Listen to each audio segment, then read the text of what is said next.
Bom dia, terceiro ano. E aí, pessoal? Como vocês estão? Tudo bem? Vamos lá fechar a semana comigo, hein? Redação hoje.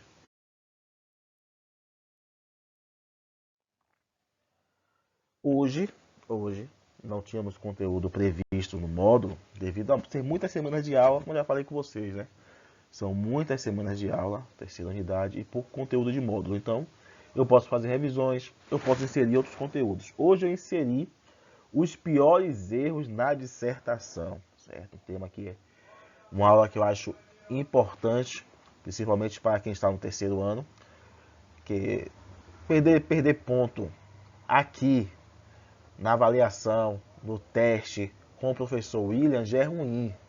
Imagine no Enem, imagine no vestibular por conta de erros que talvez vocês estejam acostumados a cometer, sabem que é errado, mas acham que não vai ter tanta importância. Por quê? Porque no Santos Carneiro era para ficar com 10 e ficou com 7.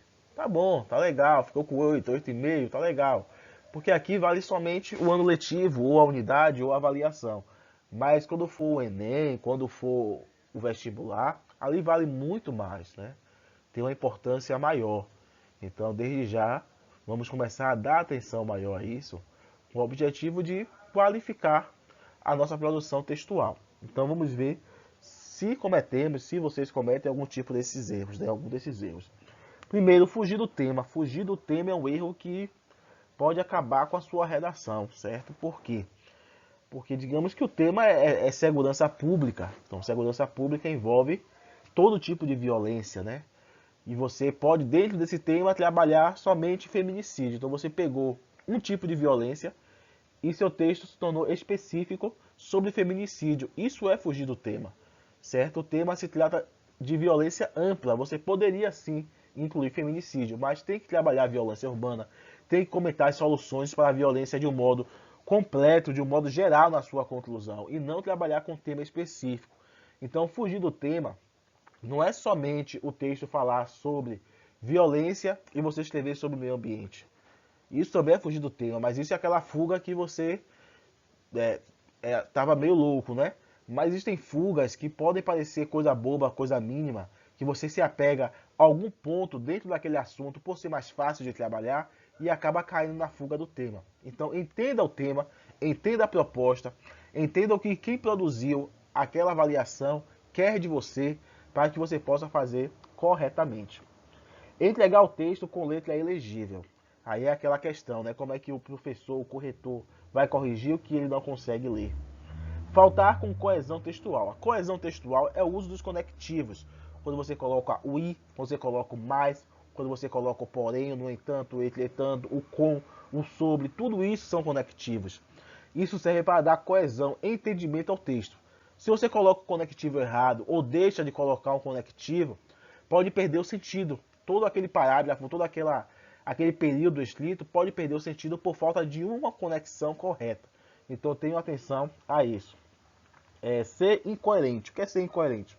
É você falar de uma coisa no começo do texto e discordar de outra no meio do texto e depois retomar até mesmo aquela outra ideia no final do texto. Então você precisa ter uma linha de pensamento que corre todo o seu texto. Você precisa primeiro concordar com você para que alguém possa concordar, para que alguém possa ser convencido de que você está correto. Então seja coerente, apresente uma ideia e defenda aquela ideia até o fim. Cometer erros de português, né? Aquele aluno que não é bem em português, não liga para a gramática, mas gosta de redação, provavelmente vai fazer uma boa redação quanto ao entendimento e péssima quanto à gramática, o que vai acarretar em uma nota baixa. Então tem o equilíbrio quanto ao uso da gramática e também com as suas ideias, com o seu posicionamento. Usar a linguagem informal, né? É informal porque é um problema que está aumentando devido ao uso da internet. Aí nós temos abreviações, temos gírias, temos neologismos, palavras novas que surgem e a gente acaba incorporando ao nosso vocabulário e podemos utilizar na redação, o que vai tornar o nosso texto informal. Na redação é a norma padrão da língua portuguesa. Então, a melhor linguagem sua, a sua linguagem com menos erros possíveis, é a que você deve utilizar na sua redação, porque ali solicita-se linguagem padrão, norma padrão de linguagem. Entregar outro tipo de texto. Aí é quando sabe que a redação é um texto dissertativo, argumentativo, e o seu texto parece um pouco narrativo. acaba parecendo que está contando uma história. Então ali você vai cometer um erro quanto ao tipo de texto solicitado. Isso não deve acontecer. Entregar o texto sem conclusão. Né? Começou a fazer, aí fez introdução, desenvolvimento 1, desenvolvimento 2, já atingiu 30 linhas. E aí agora? Vou deixar sem conclusão.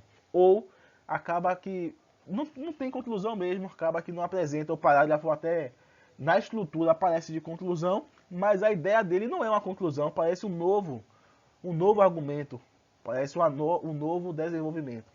Então tenham atenção quanto a isso. Outro erro que não deve existir de modo algum é ultrapassar o limite de linhas. No caso de vocês, é capaz até de vocês não atingirem as 20 linhas. Tenho percebido que muita gente tá marcando na folha ali, ó, o 20, e chega exatamente na 20 e termina. Mas alguns outros alunos podem ter a facilidade, a depender do tema, de escrever, se empolgar e quando vai ver já está com 31 a 32 linhas. Isso é um erro grave. Não deve existir, nem para menos nem para mais. Deve ficar ali entre 20 e 30 linhas conforme a proposta. A atividade para a casa de vocês, páginas 149 e 150. Bom final de semana para todos vocês. Até o nosso próximo encontro. Tchau, tchau.